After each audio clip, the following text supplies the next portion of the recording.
Hello. Today we were playing a new game called Cleaved. The very first update for this came out about a few weeks ago. And as you can see here, it looks to have a medieval setting. Like there's a town and there's a huge castle in the middle of it. So go ahead and see what this game's about.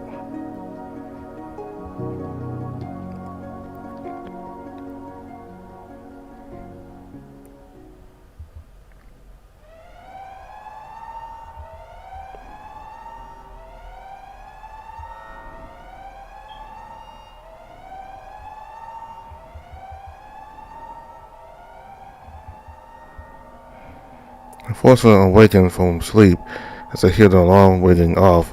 The distance is incessant, sounding to notify all personnel on site of an imminent accident.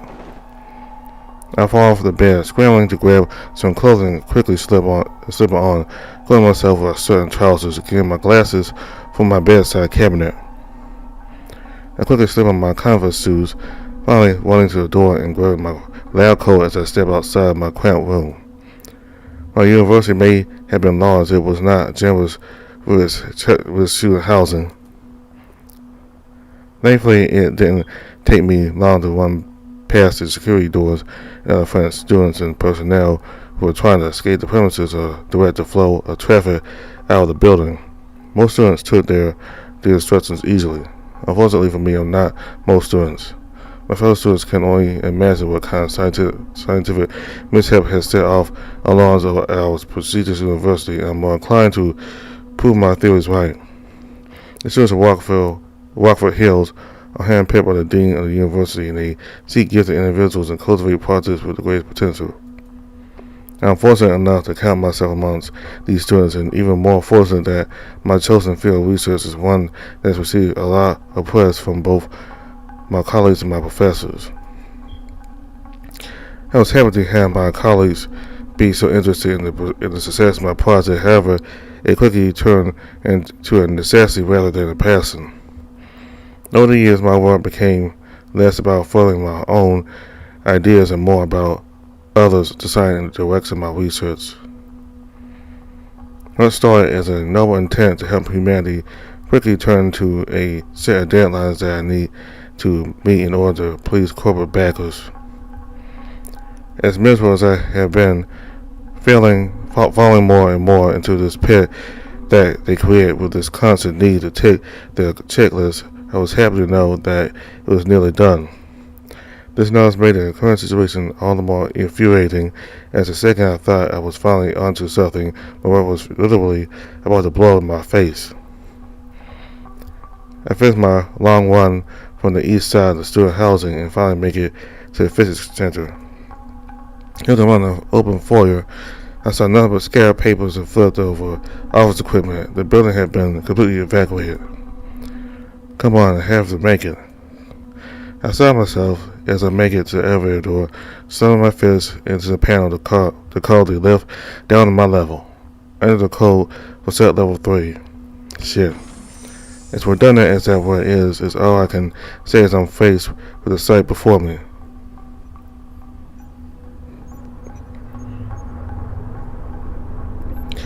Before me stands my machine, a device that I had constructed with the intention of exploring the first edges of reality. As I had suspected, something had gone wrong. How this happened, I made sure to shut it down. There shouldn't be power in any of the segments.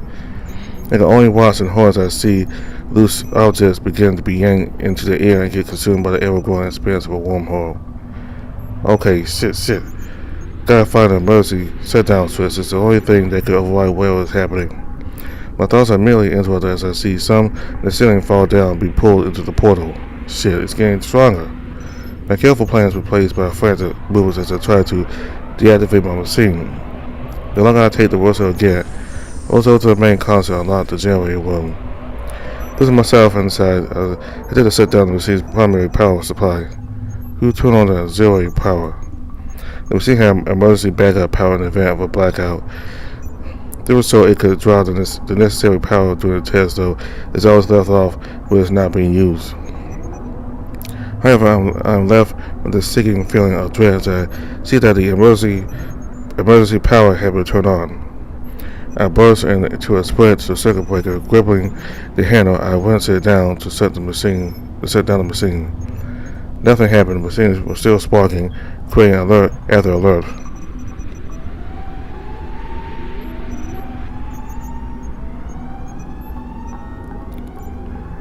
I retreated to the main console, slumping down in the face. I stared at the marvel I created. Now that it was a nightmare. I can't stop the pending catastrophe. The wormhole has accumulated too much energy. With no lot to do, I stare into the cause of my imminent demise. My mind wanders off a string of thoughts. How big is the explosion going to be? If I ran away, will I even get far enough to escape it? Am I going to die? The last thought sends a shudder down my spine as I can't help crying.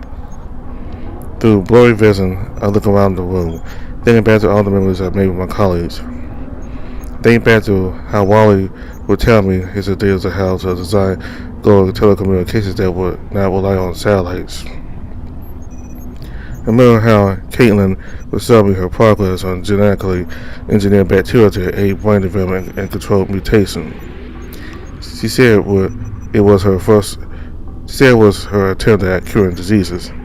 Then there was Sanders. Never spoke to him once, but he was a true scientist. The crazy bastard was doing his best to combine various elements to see if it was possible to create an infinitely renewable clean energy source. I remember when I met everyone.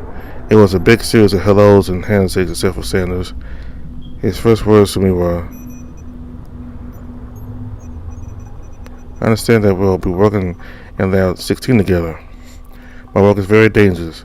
I requested there be a lockdown button installed on the inside and outside the lab. It will lock down the room in the event of an explosion. The materials are designed to absorb kinetic energy, so while there is no guarantee it should help. Why is there one on the inside? In case you can't get out and need to make the sacrifice play. You can't change someone else's life unless you're willing to sacrifice your own." Wise words, Sanders. A bit pessimistic for my liking, but wise words nonetheless. I was shaken by a heavy scratching sound. I dug out of the way as I watched the catwalk be torn from its hinges and drag itself across the floor towards the portal. I guess I don't have a chance. Sanders' mantra comes to the forefront of my mind. I try not to extend myself back to reality, stealing my resolve. Well, there may be no guarantee. If I can at least engage the logic, I can hope there is a chance of stopping it. Each day is braces as I force myself over the wall.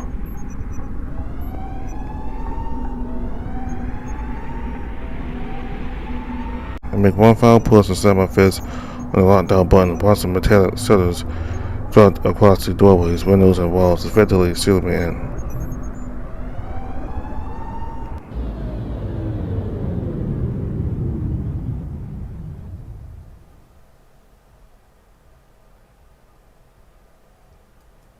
It's cold.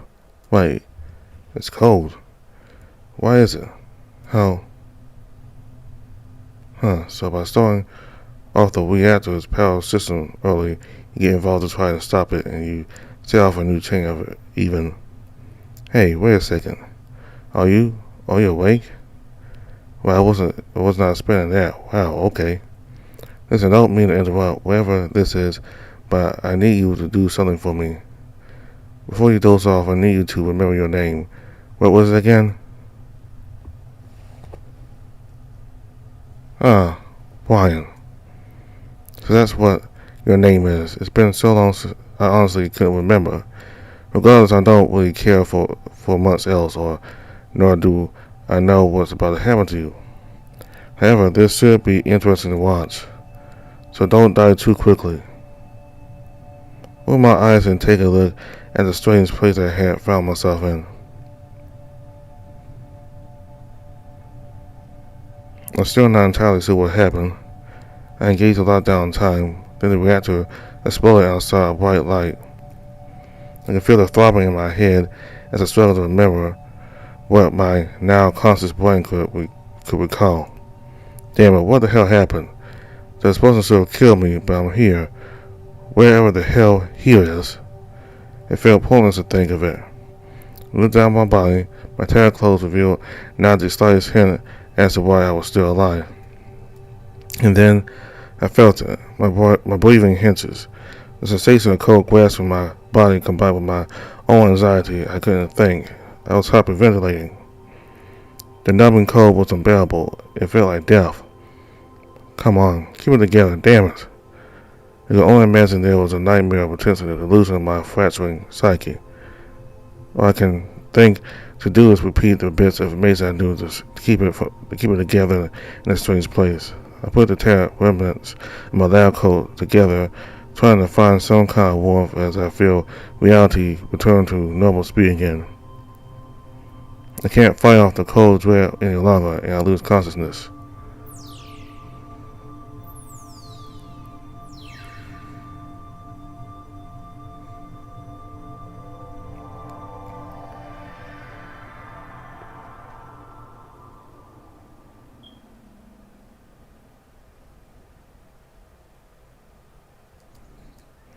I hear the strange sounds of birds. I wake up and launch myself up onto my feet, immediately regretting my choice of actions. Lightheaded, I fall to my knees, using my hands to stabilize myself on the ground. Try once again, only this time much slower. I stand up and look around, confused. I'm in the clearing of a forest.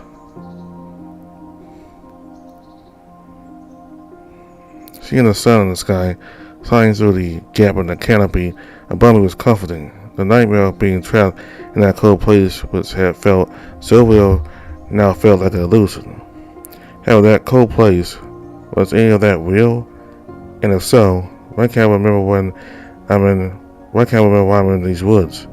Pain once again sets in as I climb up the bank of the crater. I feel the grass pressing up and gets my skin a nice break from the feeling of nothingness that surrounded me before.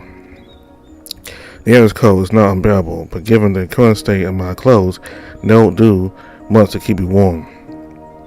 Okay, I need to get my bearings. I examine my glasses, checking the lens for damage. Damn, there's a slight crack, but I reckon I can still use these. Oh wait. I begin to slap each in my pockets, eventually finding the hard rectangular shape in my right pocket. My phone, thank God. I turn on ignoring the cracked screen until I notice the black blotches on parts of it. Damn, you really took a beating from that phone. I must have landed on it when I was in that hole. Could a slip really do that much damage? How hard did I hit the ground? Before my man can race further, I decided to check out if my phone's apps were still usable. No signal, fuck. Take a look around me, getting my bearings before heading in the direction I believe was north. With some luck, I could find a vantage point where I could get a signal or see a building nearby. Maybe a cabin, or if I was lucky, I'd find how far I strayed from the town. Or if I was really lucky, I'd find my darn colleagues who could explain to me what in the hell just happened. Shortly followed by the expression of how worried they were and questions of where the hell I'd been. But to my dismay, there was none there.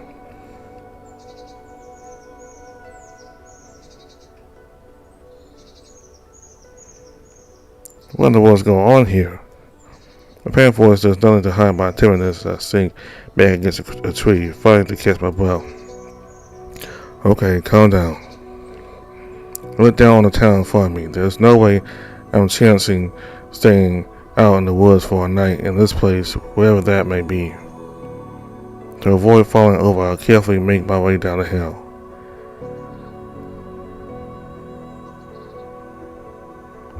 The woodland brush was thick, the trees are large and overgrown. Evidence of the rich life they led was situated in these lands, providing cover for the shrubbery underneath to grow and develop into a lively ecosystem. It was rather peaceful, save for my own panting Cutting across the sounds of nature, I could see my breath appear in front of me with each thick exhalation. It was a reminder of just how cold it truly was. I really needed to get something warmer. These terror sleeves were not going to last in these conditions. It was only a matter of time before the sun would set, allowing the night to take over and dropping these harsh temperatures even more. I gotta move, otherwise I'll freeze. I exited the tree line and found a well-worn path that leads to the gate I saw from the hillside. I took on my walk, and I noticed the city become closer and closer. A few shops and stalls they have outside these walls seem abandoned. No one occupies them, and there is no business out front, yet their equipment remains placed. Weird. Seeing no one at the gate, I pressed onward, walking through the old stonework. It's rather impressive to see such a creation. That's when my eyes turn wide as I see some of the pedestrians walking the streets. They were tall and hairy, with tails. My apparent expression draws attention from a beast who's not 2 meters away from me. Guards on the well. What is that? Guards, come quick. I immediately back away as I see a crowd full of mothers holding back their children, men giving me disgusted looks, and young lads who were simply puzzled. Oi, beast. You better have those disgusting paws of yours raised by the count of 3, or I'm going to gut you. I let out a gasp as I finally get a good look at these beasts' face, muscles, long fur, and in this case a nasty, intimidating snarl. Not like that of a wolf. As if on instinct I followed their commands in a somewhat ironic scenario and quickly raised my hands to look less threatening. Watched them slowly press in, walking toward me in a driven way. Whoa, please, I'm not here to cause trouble. I'm just lost and looking for. Does it look like we give a shit what you're looking for? On your knees, freak. You're going to the dozen. I feel so honestly scared of what these beasts are going to do to me. Before I can say any more, I'm interrupted by the loud, thundering sound of our feet hitting the ground in rapid succession. I look to my right, and within seconds a flash of orange streams past my eye. A slim figure quickly jumps into the air and delivers a swift kick to one of the guards' face, sending him back away from me. The other guard goes towards to this unknown person. He quickly presses his feet hard into the ground and launches himself backwards away from his pursuer into my direction.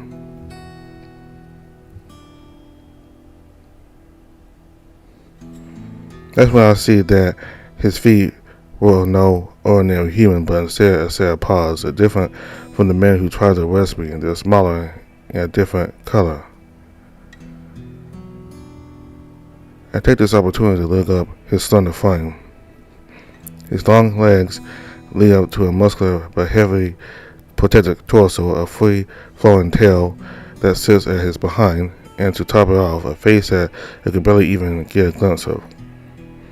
I can see 2 pointed ears blazing in color, glorious like the sun itself as it contrasted the shroud. Listen, friend, I have no idea who you are, but I suggest you book it.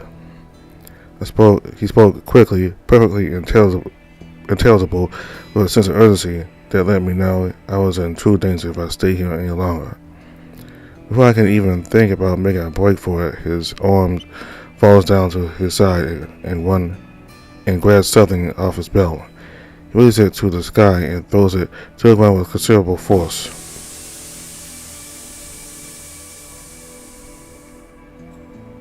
It releases some sort of thick layer of smoke that covers the open space in seconds. 1. You even think about what you want, and I'll make sure that whatever the hell I was going to do to you earlier is 10 times worse. Very quickly it sinks in as I realized I was faced with a choice that could put my life in serious danger. Do I follow this unknown stranger in the hopes of securing shelter and maybe even finding my way back home? Was it better to stay put and do what the guards asked of me to avoid putting a target on my back? What should I do?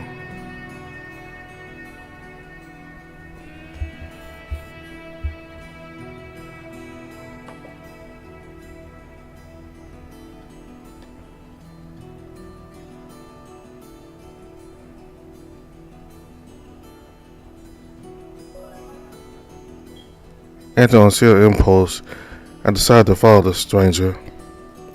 Regardless of the guards' threats, I much rather trust a somewhat friendly face trying to give me an out. I broke away from my thoughts and watched him turn on his heel and begin sprinting. I take this as my cue to when I break into a spurt to chase after my rescuer. Who are you? Name's Fraser, sort of an outlaw in these parts. What the hell is going on here? My lungs are fine, my speech interrupted by deep breaths as we round corner after corner, and past what looks like a market square we reach a large strip. I'll hazard I guess you did something they didn't like. How's he not even panting got him out of shape? Just walking through a gate count? Oh, that's a big no-no. Outsiders with no residency or business inside the walls need some sort of woven companion to use the main gates. Just why the hell is everyone a wolf here anyway? What the hell are you two? Hey, speak for yourself. If we're not all wolves, I take a bit of offense to that. I let out a chuckle as he continued to make light work out of our sport. And that's a stupid question. Do you really not know where you are? Look, say that question for later. All you need to know is I'm trying to save yours now. As the sounds of footsteps increase, Fraser rounds a far corner and grabs me by the arm, jumping into a hidden alleyway.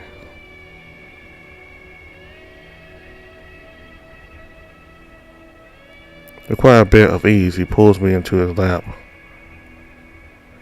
I look up at him puzzled, but he gives me a look of reassurance.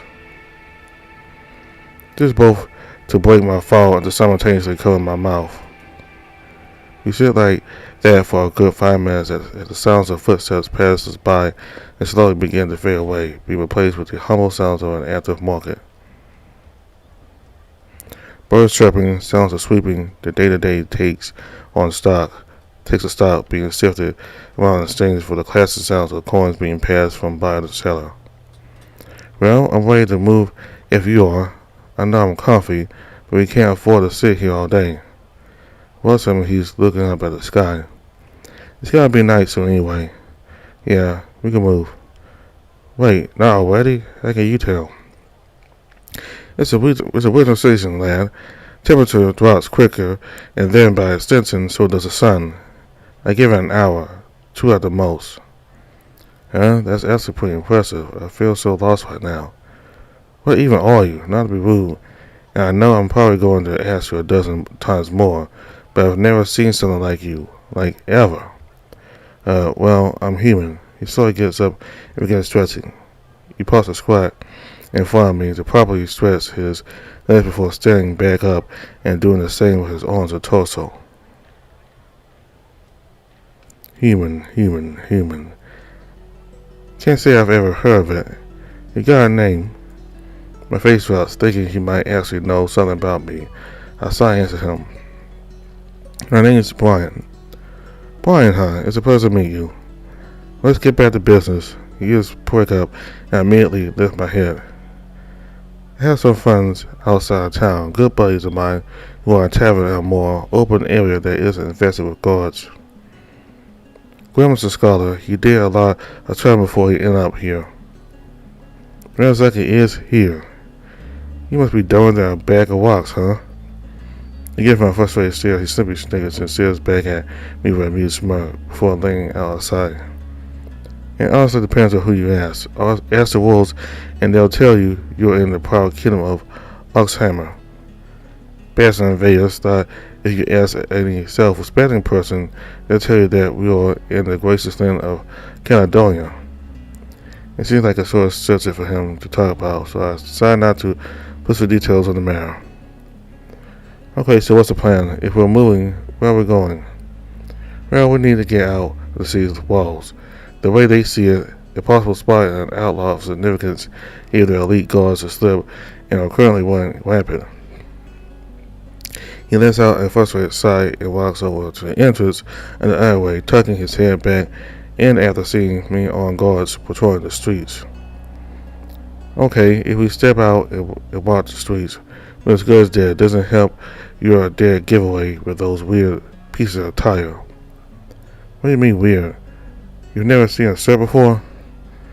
Not one like that, no. It's tight around the neck, reduces breathability. It stands and tears easily, making it impractical in colder climates.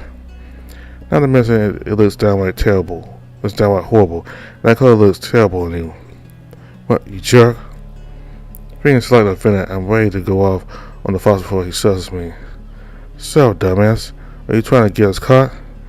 My face goes bright red as I realize the detriment we're in. That's when I watch him oppose me. He puts his hand on his back, and I assume he's going to pull another tool from one of his main belts. What's a smoke bomb gonna do for us here? He pauses, raising the dagger close to my throat, causing me to go wide-eyed as I feel my body freeze up. You're giving me no reason to distrust you, but should I ever find out responsible for the discovery of these tunnels that will put me and my friends in any danger, he pushes the knife forward and I flinch. I will not hesitate to send you to your god. He spins the knife around so his handle is facing me and uses his other paw to offer me a hand up.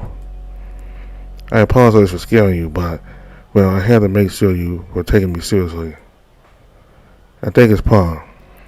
Lucky I took you seriously. I was about to piss myself. He lets out a snicker, shrugging his shoulders as he walks towards the grate. I let outside as he leads me to the entrance hatch.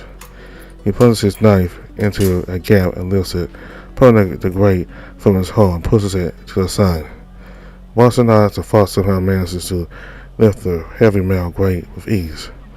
I look down at my arms, trying to judge just how big the difference in our muscle strength is.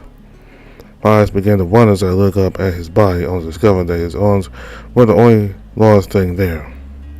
His broad shoulders perfectly accentuated those arms connected to his slim torso, the angle from behind giving me a full view. His newly lowered cloak gives me a revealing glance at his figure. Unfortunately, that's when my eyes settle on Fraser's rear. His sculpture pleasantly plump and backed up slightly to the point you could see the perfect curvature of his rump. His cloak is, once again, leaving little to imagination. You know my eyes are up here, right? He flicks his head and stares at me dead-eyed. Feel my face go where it turned multiple shades darker for when the fox had originally caught me out. Though, could he blame me? After everything that's happened, it's honestly nice to have something like that practically settled in my face. Sorry, I was just, admiring. No, I mean, analyzing, no, shit, I mean, right. He raises his paw and snaps his finger to pull me out of my settling. Calm it down. You think you're the first person I've caught saying this whole thing. It's just his tail to remove the cloak cover for a brief second before I could get a sneaky peek at his tail. I don't really care what you got going on, but right now focus on the job for your own pleasure, okay? Now, come on. You got sewers to move through. Gross. You do it a few times, you'll get used to it, too. He instructs me to go first. I pose and sit down to press my body forward. I fall onto the ladder, securing my feet and hands and begin to climb down. Listening above for the fox, he slowly follows, pulling the cover back in the correct place to conceal a pathway of escape through Fraser. Where we headed exactly? Old hideout of mine. I'm gonna try and get you some new attire to help you hide in plain sight. Then we'll see if I can sneak us out by the east gate and get into Old Town. Maybe try and pass you off as some weird naked moat. That sounds disgusting. Speaking of disgusting, watch this down. I'm beginning to wonder if what he means is I'm still firmly on the ladder, only to feel my foot not connect with the next step. I'm tempted to let out a scream as I fall, but I'm stopped by splash of water covering my pants as my butt hits the ground. Oh God, what the hell is this? Fuck, my ass hurts. I look at the fox nigger as he effortlessly hops down while I prop myself up. That would be sewer water, my furthest friend. But wait, really? Ugh, this is gross. Ew. He burst into laughter, holding his gut while watching me quickly step through the water and back onto the paved pathway. Oh God above, that's hilarious. I thought a grimace look paling as I start walking ahead, desperately to get out of this godforsaken place. I wipe out your hilarious misfortune outside. Keep going straight and we should be able to turn off for the East Market soon. If I turn this right, the sun should be setting and the stalls should be closing, so hopefully I can nab you some fresh attire, gosh you stink. I know, asshole. How do you think I feel, Sir Ross? I'm the one who's got a better nose than you. To be fair, he has a point. Not that I ever admit, especially to him. Time passes in this dingy walkway. There's been no trace of the sun except for the faint cracks of light escaping through the holes that cover access to the sewers as well as the occasional storm drain. I can feel it start to play a noise in my mind. With the one away from those pesky guards and now the long walk here, I can feel my energy being drained, however as if he could pick up on my motion he spoke. Not much longer now, Brian. I look up to see the dimly lit shade of green that was his hood being covered by darkening shades of orange from the setting sun. Hey, Fraser, answer me something, will you, with honesty? I'll do my best. No promises, though. I can see his body tense ever so slightly, as if he was just readjusting his attire after that exhausting walk. Seems like he had shifted his armor into an uncomfortable position. Why did you save me? That's quite a loaded question, but not an impossible one to answer. He makes a short turn and proceeds to walk down a new pathway. In turn, it's because of the bastards in power. They've been in control of this place since before I was born. While I won't deny the credit that is due to the architects that designed the buildings of the city, I would deny the idea that the individuals in power are nothing but entitled, self-centered, egotistical maniacs. The rightful citizens of this kingdom have been left in squalor and hardship, stuck with constant taxes, harassment, and overall sentiment that their lives are nothing but commonplace to serve the hard-ups. They just wish to live a lavish life without thinking the consequences that will be paid for by the men, women, and children beneath them. I'm taken aback by the strong conviction that escapes of Volpine's maw. I'm immediately intrigued to know more about what he's talking about. I know your time here has been short, but people like me have been experiencing the kind of harassment you face today for years that we've never had a chance to combat it. The lucky few that are able to get into the nicer parts of the city are still scrutinized by the laws of the invaders of this land as a result. This country needs individuals that will challenge these notions and do what's truly best for all the people of this land. I am one of those individuals. I work with some people in one of the ends in town. I look out for the vulnerable and supply the need with the necessary items they need to get by, and you, my friend, just happen to be my most recent rescue. He sees me a wink and I can't help but blush at his flirtatious gaze, prompting me to let out a nervous chuckle. Well, it's much appreciated, Fraser, thank you. He quickens his pace as he takes the final turn, and I follow him around the corner. Say, can you tell me more about There'll be a time where I can recall the tales of the snowball land from years and past another time. But now we've reached my hideout, so let's focus on getting ourselves out of this place, and maybe I'll tell you some over a hearty drink. His initial frustration was wiped away by the possibility of selling a drink, something we could certainly use after a day like today. However, my thoughts are interrupted as the fox informs me that we've reached the end of the tunnel system. Okay, so if I've timed this right, we should have to cover a nightfall to conceal our presence. Now listen, when we get up there, I want you to stay right behind me. Use my cloak, tails as cover as we approach. Now we're aiming for one of the abandoned houses close to the East Gates Marketplace. I'm gonna stick you in there and you're gonna keep out of sight. And what are you going to do while I'm doing all this? I'll be enacting stage 2 of my escape plan. I'm going to head down to the closing market stores to see if I can find you some kind of saw or cloth to wrap around that pretty little hair of yours. If I'm lucky, I might be able to steal you some kind of garment to replace those ratty rags. I watch his eyes look me up and down. Got my clothes on their last legs and are doing those to provide comfort and insulation. When choosing no better, I can feel the discomfort from my feet caused by the ripped comfort style material.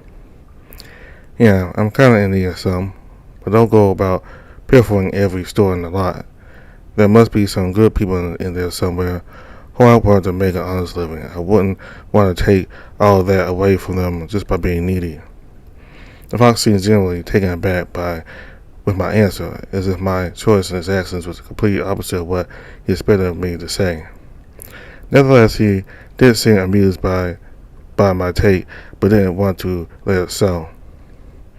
Turning away from me, he moved swiftly up the ladder to pop the crate cover over its socket. As I reach the final stage, he extends his paw for me to grab onto and pulls me out and up onto my feet.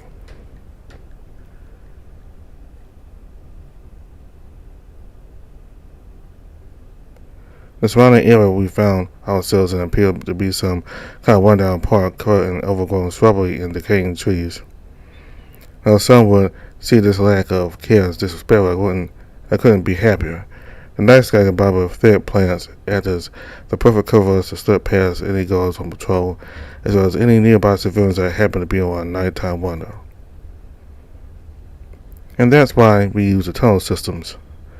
He shoots me a wink, satisfied by my own confidence in his choice to take such a less traveled road. I return his gesture with an unamused eye roll.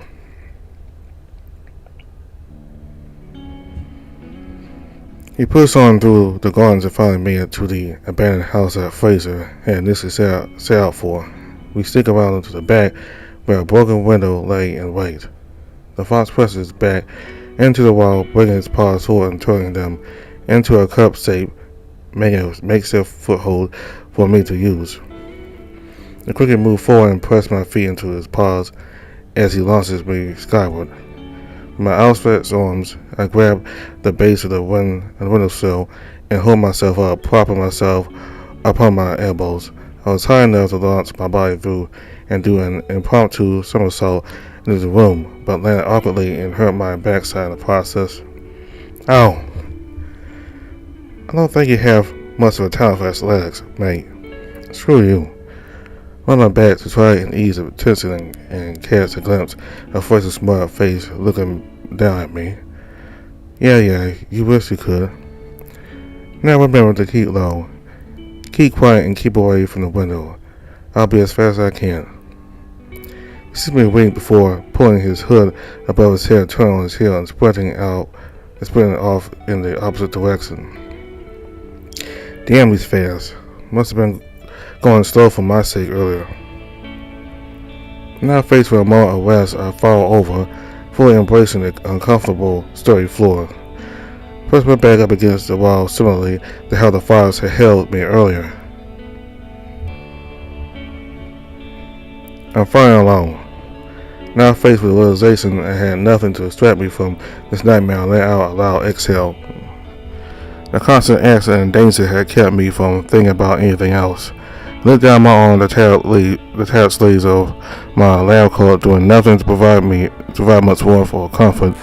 With a swift motion, I tear the sleeve off, revealing the lightly scratched and bruised skin underneath. Tossing the remnants of the sleeve aside, I gripped my arm and pinched it hard. As my teary eyes proved from the sudden jolt of pain, it was no dream. I forced another deep exhale and raised my head back, pressing it against the wall in utter defeat. I know I didn't hit my head that hard. There's no chance I'm from here. There's no chance I'm in the right place. I split my head to try to jog my memory. I pulled a switch, then there was a bright light, and then that stupid voice came on as I plunged into darkness. What happened after? I was in a building. I wouldn't just disappear, and I feel immediately after. God damn it, why can't I remember anything? I fall forward, a single tear rolling down my cheek and hitting the floor. I saw my fist to the ground, feeling defeated as realization sets in. I might not ever get out of this kingdom. I wouldn't know where to go or what to do, other than to pray that some kind of strength in my offer up some assistance as to where this place is, and then see if I can get some sort of direction from where I came from. Oh, you will. Just give it some time. After all, the game has only just begun. Who said that? Look why I'm panicked, staring off at every possible entrance point to the room. I definitely heard something, but my frantic looks couldn't pinpoint the origin of the sound. I'm not screwing around. Who said that? I'm probably being louder than I should be. My frustration has overtaken any sense I fear my previous spiral had taken me on. The room in a ghost and shadow sounds me away so I can focus solely on the voice. If you knew everything, the game wouldn't be very fun now, would it? For instance, could have never pictured you run away from an authority figure like that. I pictured you freezing out. The head spins as I feel the presence grow stronger. Just play along for now, dear Brian. All will be revealed in turn.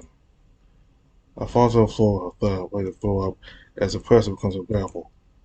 At that moment, when I think I fully lost my mind, I hear Fraser's fast approaching footsteps. He dives into the room, with his bow drawn and scans it with a possible sight of an intruder. What in the nine hells is going on here? I quickly sit up and then just a while, pacing myself. Sorry, I thought I heard something. So your instinct was a shout and slam yourself against a place? This frustration is quiet, but is duly noted by his tone. Possible, are you incapable of listening to the most simple instruction unless they are being yelled at to you by some kind of military instructor? I understand why. With me getting emotional, I created the possibility of wishing our capture, where fate this state's armed forces would decide for us. I'm sorry. This is the first time I've had a chance to stop and just take in what's happening to me.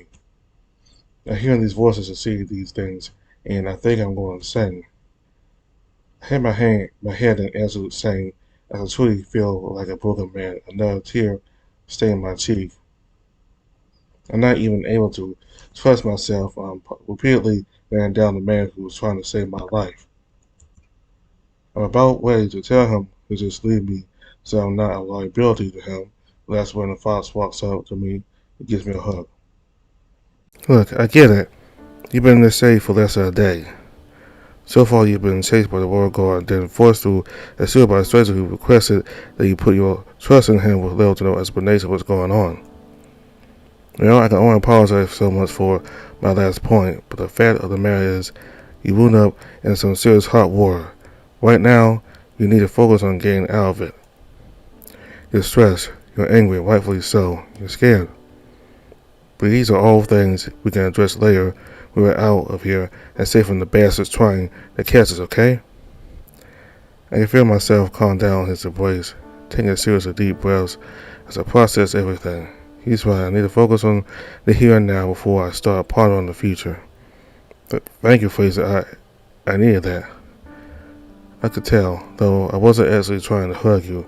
I was trying to fasten this cloak around your neck so we can set up your disguise, but to each their own. If anything, I'm just glad you calmed down. Small ass. He takes a step back, rolling his eyes and shrugging his shoulders, continuing my good mood with his repeated quips. Is it annoying? Yes. Is it charming in a endearing way? Also yes. I let him carry on with his alterations to my outfit. When the cloak is fully secure, I pull the hood up. The fabric goes just far enough past my face that it makes it very hard to see it if you're pointing at the right angle. I'm taken aback by just how low-flowing the cloak is. I can feel it brushing against my legs as I pull it around to hide the tattered clothing that felt stuck to my body. There, now we match. He sees me awake and as he pulls the hood up above his head.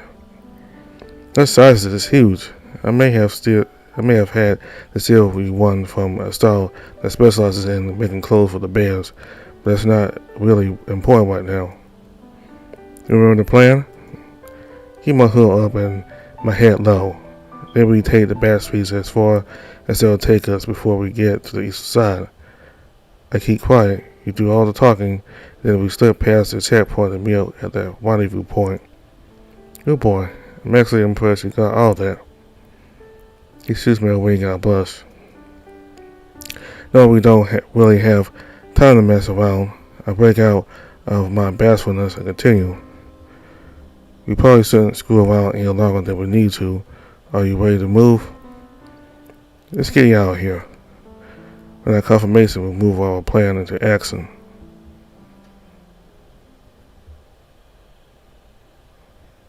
The fox quickly sneaks its way over the window and jumps out, waiting by the drop in order to catch me.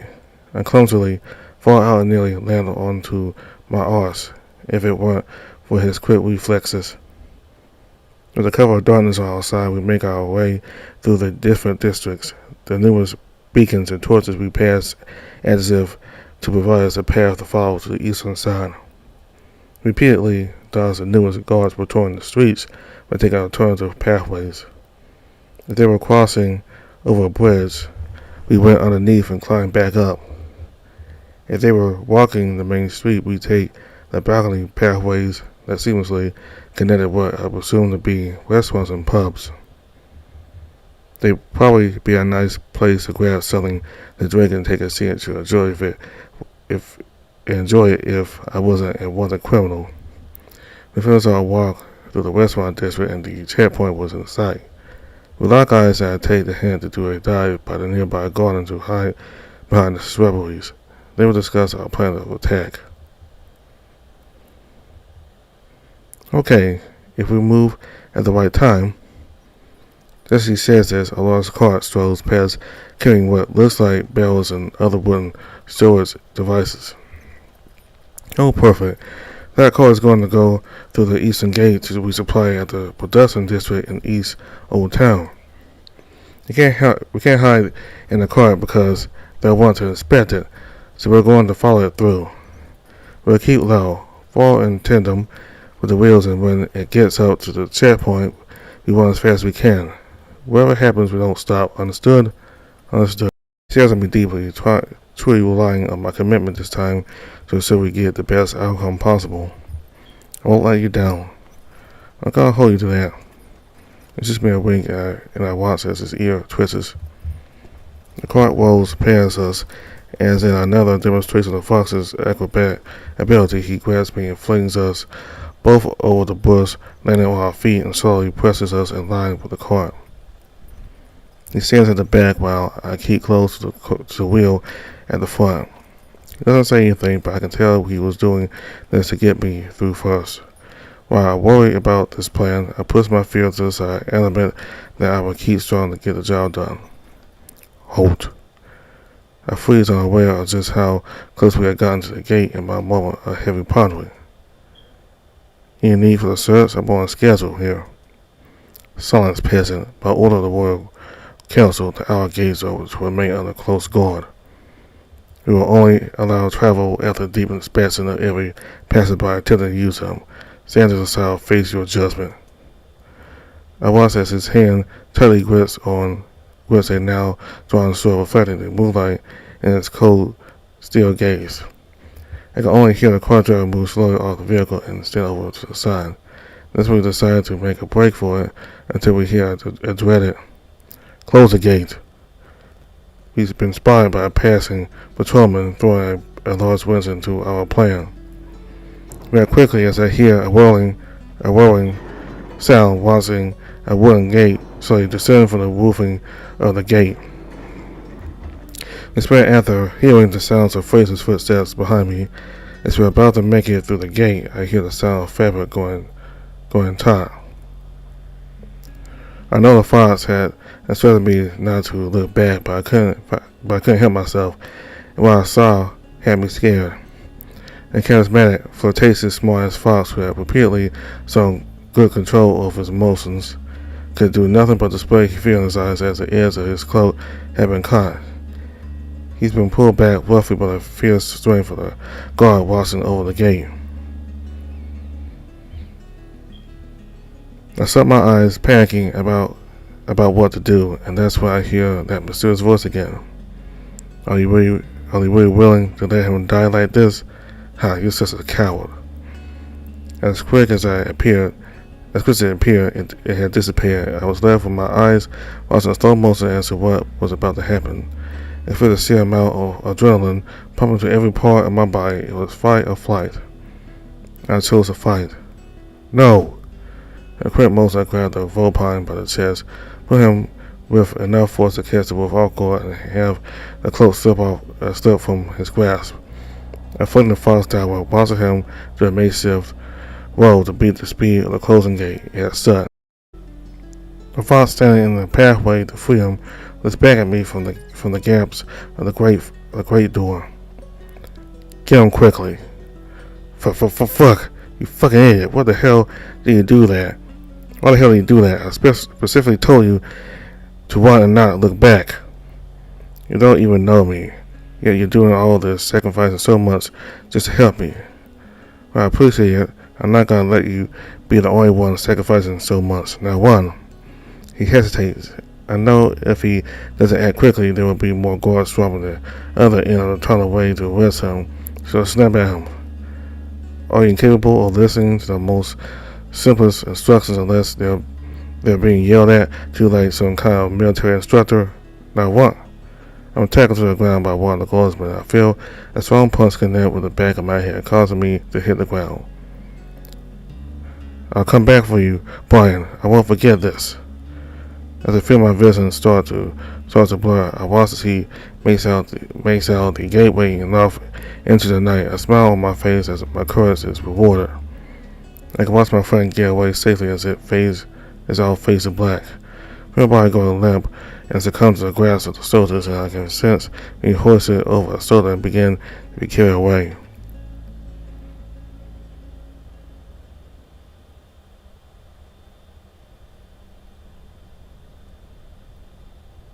When I wake up, I find myself in a cell, effectively tossed onto some surprisingly comfortable bedding. I look around the cell and I notice that the only things that decorate it are a wooden grate acting as a makeshift window and a small table.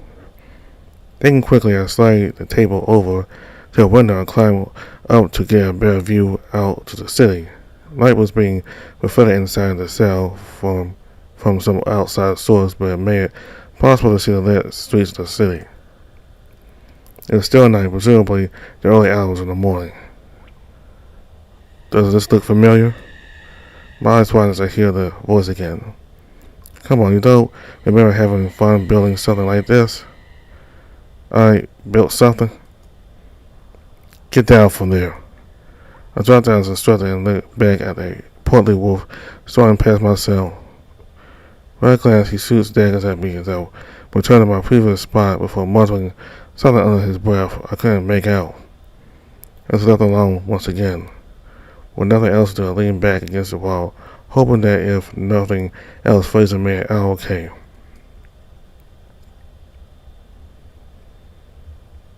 A few hours go by before I'm woken up by the echoes of loud footsteps ascending a staircase at a considerable pace. The reverberations only grow in intensity as they keep going up the stairs. My mind races. The little knowledge I have of this person makes it obvious this person has gone past many cells already and is more than likely coming my way. Before I have a chance to react, I can already see that a large cell has settled on the last of the steps that reach my cell. The huge shadow cast by this individual leaves me frightened. I subconsciously follow my instincts and back away from the door. Tripping over the bedding, I continue to stumble backwards until I hit the wall. Oh, calm down. I'm not that scary, am I? The figure backs away for a brief moment, grabbing a torch that was lighting the stairs and brings it over to my cell.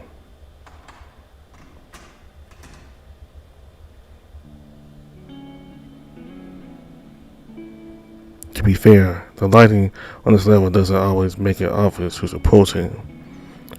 Who are you?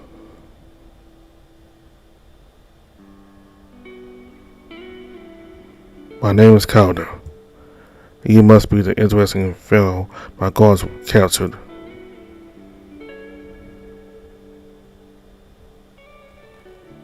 To be continued.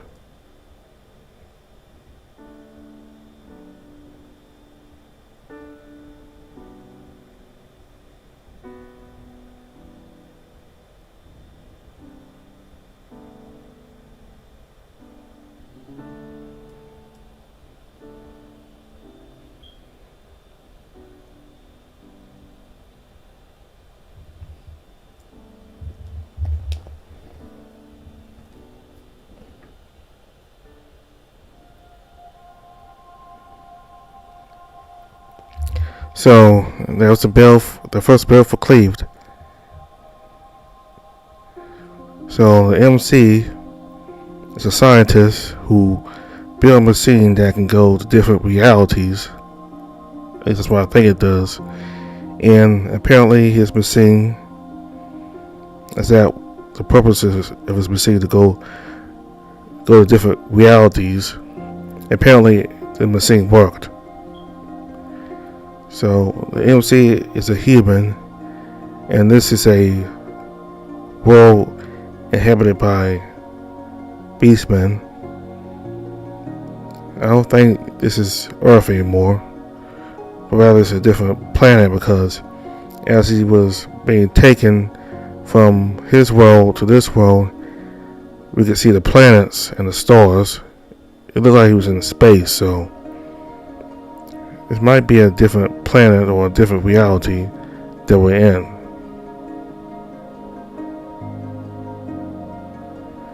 So he met the fox, and he went out of his way to help the MC, despite the fact that he put himself in danger and that he really had no benefit of saving a stranger, but he did it anyway because it's the right thing to do. And he's pretty snarky and sarcastic and sassy, but certainly he is a good person. And I like that the MC decided to take things in his own hands rather than simply relying on the MC. I forgot his name again. His name's Fraser. Okay, the fox's name is Fraser. So happy the MC decided to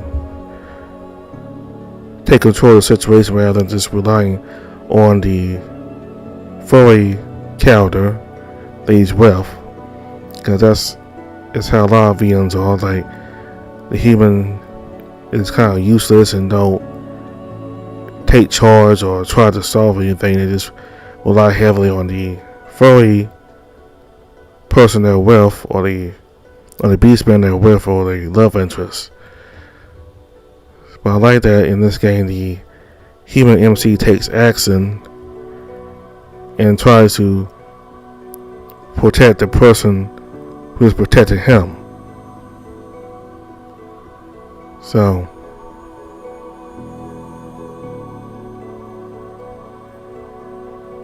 I don't know what that voice is, but I don't think that voice is hostile. It seems like that voice is trying to reassure the MC that things will work out.